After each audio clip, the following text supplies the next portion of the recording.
이제 마지막 질문이 될 것 같은데, 요즘에 이제 정치권 일각에서 통일부의 존폐에 대해서 분분해요.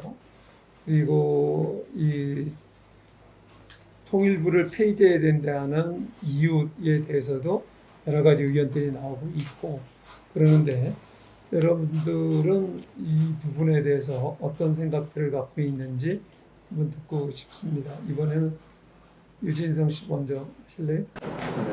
통일부를 폐지하자는 입장에 대해서는 반대 쪽이 좀 더 가깝다고 생각합니다. 크게, 네. 왜냐하면은, 일단 통일부가 하는 역할 자체가 우리나라에서 타 부서들이 맡을 수 없는 그런 역할을 하고 있습니다. 그 정치권에서 통일부하고 동시에 같이 폐지하자고 나온 게 여성가족부지 않습니까?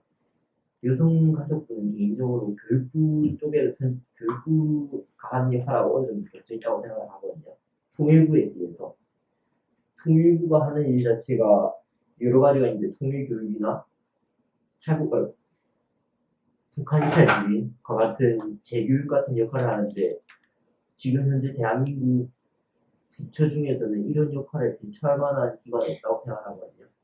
이와 비슷한, 그리고 또 이 주장과 마찬가지로 유승민 의원이 말했던 것처럼 우리나라에서 통일부라는 것 자체는 우리나라 분단국가라는 상징적인 역할을 하고 있다. 이런 의견을 저는 어느 정도 동의를 하거든요. 하기에 통일부 폐지라는 거는 조금 앞서 나가지 않았나. 우리 민경희 씨는 어떻게 생각하세요? 어, 전 약간 이거를 틀어서 이런 생각이 드는데요. 만약에 여러분들도 한번 생각해 보시면 제가 일하다가 고민이 많이 드는 게 열정 없는 리더랑 일하는 거, 역할 없는 리더랑 일하는 거, 그리고 비전 없는 리더랑 일하는 거. 이 세 가지 중에 어떤 게 제일 힘들까? 이런 고민을 해봤거든요. 저는 통일부 폐지가 요거랑 연결되어 있다고 생각해요. 그러니까 통일부가 어떤 부분에서 부족했기 때문에 없애자고 하는 건데 그냥 싸그리 모아서 그냥 통일부 없애자라고 하니까 또 여기서 이제 양극화되고 나눠지는 것 같은데 뭐 보기에 따라 다르겠지만 저는 이전 방식 계속 얘기 드리는 게 이전 방식 안 되고 통일부가 차라리 그러면 그냥 제 논의 지론으로는 그냥 평화부나 이런 걸로 아예 개념을 더 크게 잡아가지고 말씀하신 그런 내용도 있으면서 사실 오늘 얘기했던 그 평화 프로세스까지 다 다룰 수 있는, 그래서 한국 내부에 있는 이런 문제까지 좀 다룰 수 있는 걸로 좀 크게 가겠다면 좋겠고, 그냥 단도직입적으로 말하면 저는 그 통일부 없애는 건 반대고요. 오히려 다른 방식, 다른 역할, 새로운 비전, 더 열정적인 무엇인가가 필요해서 주는 채찍 같은 거고, 근데 이제 그 야당 대표가 얘기하는 건 사실 되게 프레임인데 그 프레임에 이제 말리니까 연달아서 나오는 게 이제 여성가족부도 나오고 막 이렇게 나오잖아요. 저는 동일한 문제예요. 그래, 우리 윤지미 씨는 어떻게 생각해요? 네, 저도 통일부를 지금 폐지하자라는 입장에 대해서는 조금 과격할 수 있다라고 좀 저는 생각합니다. 왜냐면 우리가 통일부가 왜 지금 폐지가 되자라고 얘기를 하는지도 사실은 국민들이 다 알지는 못합니다. 다만 야, 우리가 세금 쓰는데 이거 세금을 우리가 지금 소비를 엄청나게 많이 하고 있는데 어디다 쓰는 거야? 이거를 효능감이 없는 거죠. 그러다 보니까 이제 그렇게 얘기를 하는 건데, 제가 생각하는 거는 아까도 처음에 질문에 답한 것과 동일하게 다른 국가는 특별한 존재다. 우리가 궁극적인 어떤 목적의식을 가지고 도입을 해야 되는 국가라고 생각하는 의미에서 우리가 나중에 향후에 북한에 대해서 진짜 세계적으로 논의를 해야 될 시기가 올 때 정당성을 부여하기 위해서라도 저는 통일부가 존속은 해야 된다고 생각합니다. 그러나 이제 아까 앞서 말씀하신 그 통일부가 하고 있는 일들은 다른 데서 대처를 못하고 있는 일들도 있습니다. 그런데 통일부에서 되어야 할 일들이 사실은 많은 다른 단체에서 되거나 다른 기관에서 되고 있는 일들이 많습니다. 제가 지금 노트를 다른 거 놓고 와가지고 그 이름을 까먹었는데, 우리나라에서 통일을 준비를 하는 기관 중에서 이미 행정부처나 이런 것들을 다 나눠놓은, 관할구역을 나눈 그게 있더라고요. 정부기관인데 그것도 행정부 소속입니다. 이게 그 상황 구성으로 되어 있는데, 제가 오늘 새벽에 이제 어떤 것들이 있을까 하면서 이제 쳐봤는데 어떤 일화가 있었냐면, 국군 장병분들 중에서 이제 포로가 되셨다가 거기서 강제 노역을 하시다가 탈출하셔서 한국으로 돌아오셨는데 법정으로 소송을 걸었습니다. 국가 대 국가로. 이제 왜냐면은 포로를 인도적인 차원으로 대하지 않았기 때문에. 그래서 그 소송을 했고 실제로 대법원에서 판례가 이제 배상금을 지급하라 이렇게 나왔는데 그 지급에 대해서 북한한테는 달라고 얘기를 못 하지 않습니까? 사실은 지금 관계가 그러다 보니까 우리나라에서 북한으로 가는 돈이 있습니다. 우리나라에서 북한 컨텐츠를 사용했을 때 그 저작권료를 주게 되어 있는데 그 저작권료를 주는 것 중에서 떼서 줘라 라고 법적으로 나왔는데 전혀 그거에 대해서는 반대를 했다는 거죠. 근데 통일부에서는 사실 이 일에 대해서 전혀 신경을 쓰지 않습니다. 그러니까 제가 생각하는 거는 통일부가 북한을 위한 단체가 아니라 대한민국을 위한 단체라는 정의가 정확하게 정립이 돼야 될 것 같습니다. 저희한테. 예를 들어서 아까 국군 장병 그런 분이나 북한과의 문제가 있는 분한테 우리나라 국민한테도 도움을 줄 수 있는 기관이거든요. 근데 마치 통일부는 북한을 대변하는 식으로 우리나라가 북한을 도와줘야 되는 마치 원조기관처럼 느껴지게 만들어져 있다 보니까 지금 굉장히 폐지에 대해서 막 여론이 올라오고 있는 것 같습니다. 그래서 폐지를 논하기 전에 먼저 어떤 문제가 있었고 그 문제를 어떻게 해결할 수 있으며 우리가 어떤 개선점이 있을까를 먼저 논의하는 게 맞다고 생각합니다. 예, 우리 김혜영 씨는 네. 저 사실 경희님 말씀하실 때 이 얘기 해야지라고 했던 걸 그대로 말로 뱉으셔서 저도 사실 한 나라로서의 통일이 과연 필요한가에 대해서 의문을 가지고 있는 사람으로서 통일부라는 어감이 주는 그런 이미지가 있다고 생각을 해요. 이 통일부라는 이름을 계속 사용을 한다면 남북을 통일하는 그 목적을 위해서 달려가는 데에만 예산과 정책이 쓰여질 텐데 사실 그거에 대해서 모든 시민들이 다 합의가 됐다고 생각하지 않은 제 입장에서는 통일부라는 이름을 유지하는 건 힘들겠지만 그들이 가지고 있었던 역할이 분명 아까 말씀하신 것처럼 특수한 역할이 있고 거기에서 조금 더 뻗어나가서 이걸 남북관계만의 평화만을 얘기를 하는 것이 아니라 우리나라와 세계 국제사회의 평화를 위해서 쓰여질 수 있는 일들이라면 말씀하신 것처럼 평화부라는 이름으로 바꿔서 조금 더 역할을 확장하는 것도 하나의 방식이라고 생각을 하고요. 국제사회에서 탈북민을 일종의 난민으로 인지할 수도 있다고 생각하거든요. 그래서 사실 그 일반 다른 나라에서 온 난민분들까지 우리가 포섭을 해서 평화부라는 이름으로 같이 지원을 하고 정책적으로 다룰 수 있는 역할로 조금 확장하는 게 좋지 않을까 그런 생각이 듭니다. 여러분들하고 이 이전 질문 중에서 그 초반에 그 북한을 어떻게 봐야 되는가라고 했을 때 여러분들께서는 대다수가 일반적인 이웃국가로 규정을 했어요. 그런데 지금 통일부 그렇다라고 하면은 이웃국가라고 하면은 그게 통일의 대상으로 볼 수 없잖아요. 그거하고는 좀 앞뒤가 안 맞는 것 같은데 이 부분에 대해서는 어떻게 생각하세요? 그래서 제가 아까 처음에 네. 특수한 타국이다. 특수한 관계다라고 하더라도 이름 자체가 통일부잖아.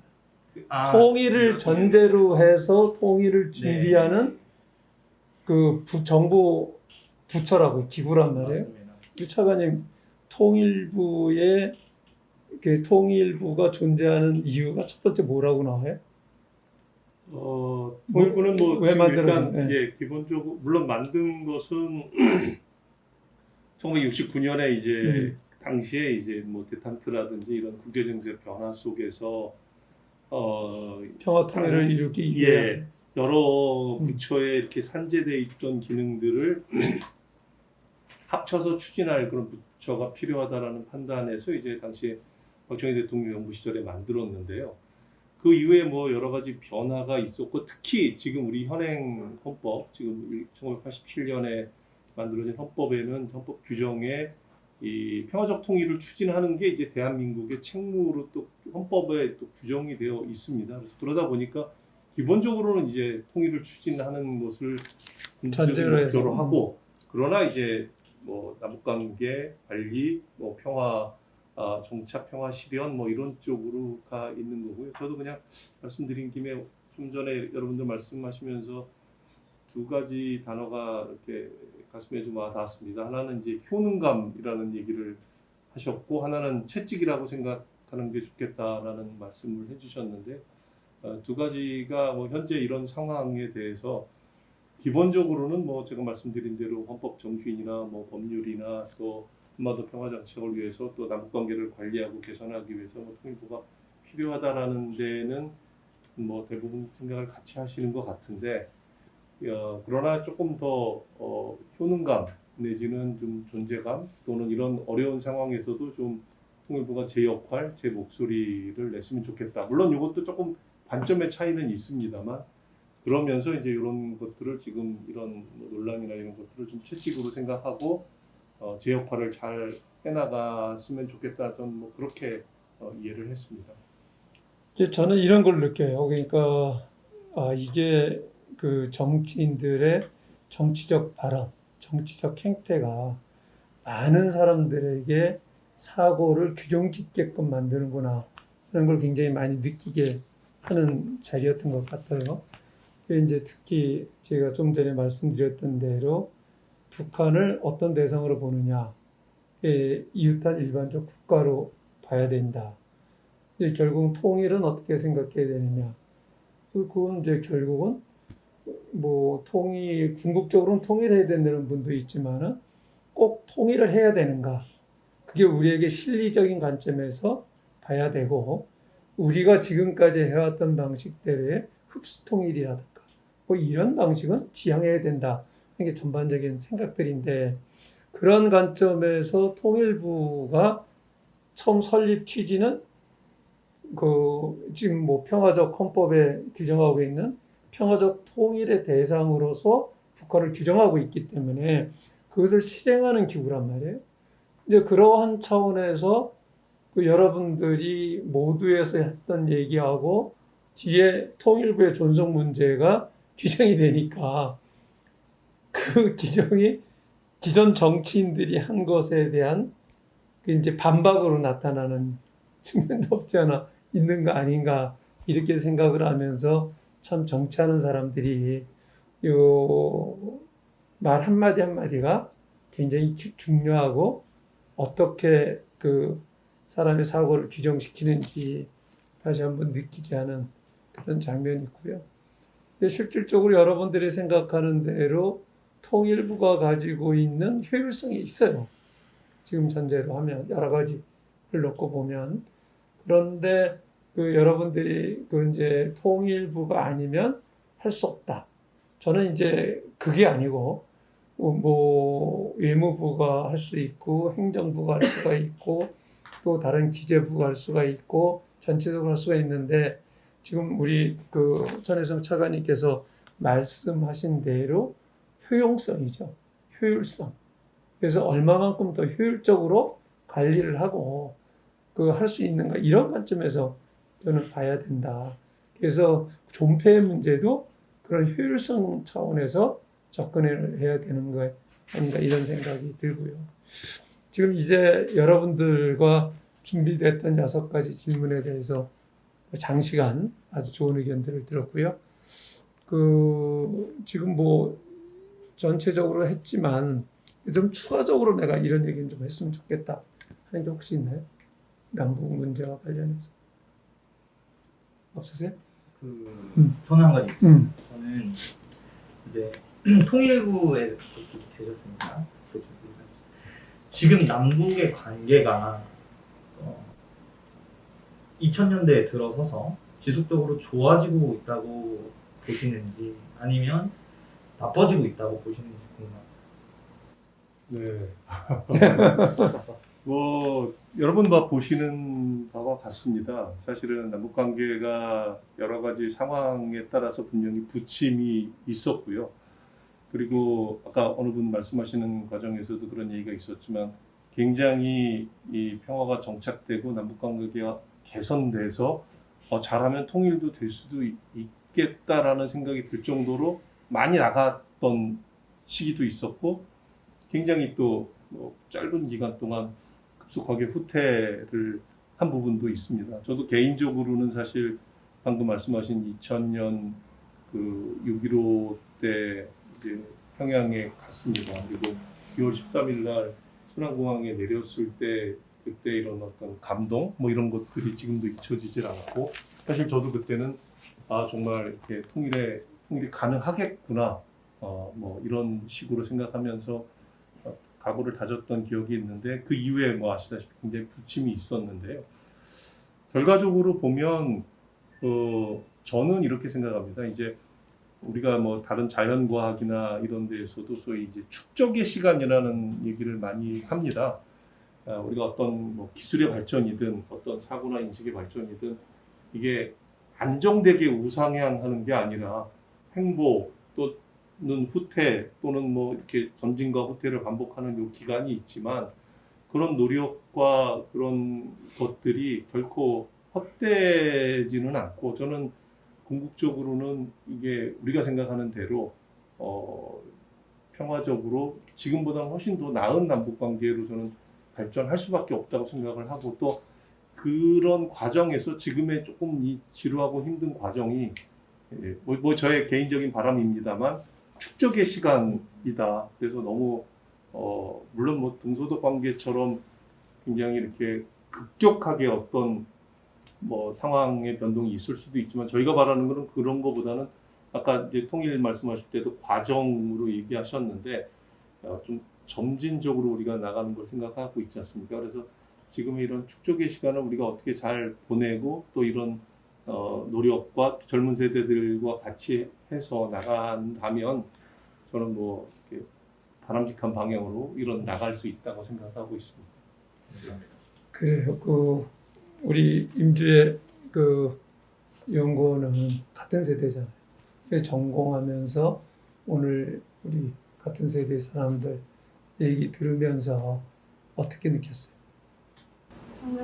전 이런 자리 굉장히 사석에서 좋아하는데요. 아니라 남북 관계에 대해서 다른 분들 얘기를 들어보는 거나 왜냐하면 청년 세대라고 다 같은 생각을 하지는 않잖아요. 그래서 되게 의미가 깊었던 것 같고 그리고 아까 말씀해 주신 그 통일부라는 약간 이름 대신 다른 이름을 사용하는 것조차 저는 생각을 해본 적이 없었던 일이기 때문에 그거에 대해서 더 생각해보게 되는 계기도 된 것 같았어요. 예. 앞으로 좀 더 고민을 더 많이 해봐야 될 것 같아요. 어떻게 나아갈 수 있는지. 그래요. 상당히 저도 많은 것을 느끼게 했던 자리인 것 같아요. 그동안 보면 제가 이제 국회에서 외교통일위원회에서 활동을 하면서 저 나름대로 늘 생각했던 거는 우리는 헌법에 규정된 대로 북한은 통일의 대상이고 그런 전제하에서 통일부가 존재하고 있고 국가의 모든 정책이 그런 상황 속에서 전개가 되잖아요. 그런 상황 속에서 이제 우리의 남북 문제에 있어가지고 가장 걸림돌로 이제 작동을 하게 된 게 핵인데 핵 문제를 어떻게 해결할 것인가 이런 논쟁을 계속 해왔지만 그 답이 쉽게 안 나와요. 그런데 우리가 참 이제 제가 국회 5선 하면서 20년을 했는데 그 중에 반은 외교통일위원회에 있었단 말이에요. 근데 그 동안에서 보면 우리나라는 계속 정권이 바뀌잖아요.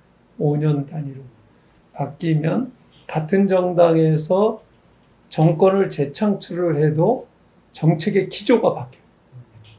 그러니까 지속 가능하지 않아요. 그렇게 되니까 특히 다른 어떤 경제 정책이라든가 근본적으로 바꾸지 못하는데 통일 정책은 누가 집권을 하느냐에 따라서 아주 극과 극으로 왔다 갔다 한단 말이에요.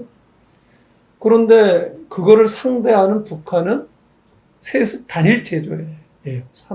3대째 지금 세습하고 단일 체제란 말이에요.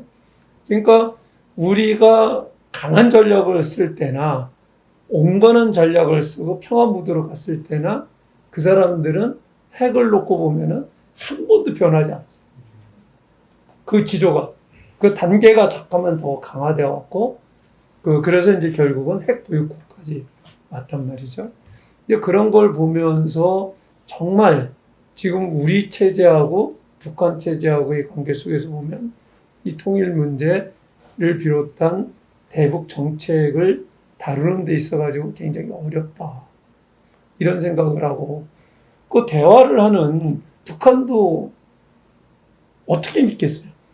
진짜 정권도 바뀌면 또 딴소리를 할 텐데 이런 생각 같지 않겠어요? 그래서 이런 걸 느끼면서, 그리고 이제 또 이거를 이제 제가 지금 말씀드리는 거는 우리 기성세대가 가지고 있는 그 틀 속에서의 의미고, 지금 여러분들 얘기를 들어보면은 완전히 달라요. 기본적으로 우리가 전제는 전제부터 잘못됐구나 라는 생각을 갖지 않을 수 없게끔 만드는 이런 자리였던 것 같아요. 그래서 이 대북 문제를 다루는 데 있어서 근본적으로 우리가 다시 한번 점검을 해봐야 되겠다는 생각을 갖게 했는데, 그거는 지금까지 우리가 북한을 상대했던 기존 틀 속에서 봤을 때에는 통일 문제, 대북 문제만큼은 정권이 아무리 바뀌어도 지속 가능하게 갈 수 있는 그런 시스템을 구축하는 게 굉장히 중요하겠다 하는 생각을 한번 계속적으로 갖고 왔지만 더 공감하게 갖게 됐고, 그리고 여러분들, 이 젊은 세대 얘기를 들으면서 근본적으로 북한을 대하는 그 관점이 다르구나. 그렇다라고 하면은 이 통일 정책이라든지 대북 정책이라든지 이런 부분도 근본적으로 바꿔야 되는 시점이 오지 않았는가, 이런 생각도 갖게 하면서 많은 숙제를 하는 그런 토론이었던 것 같습니다. 장시간 감사합니다. 감사합니다.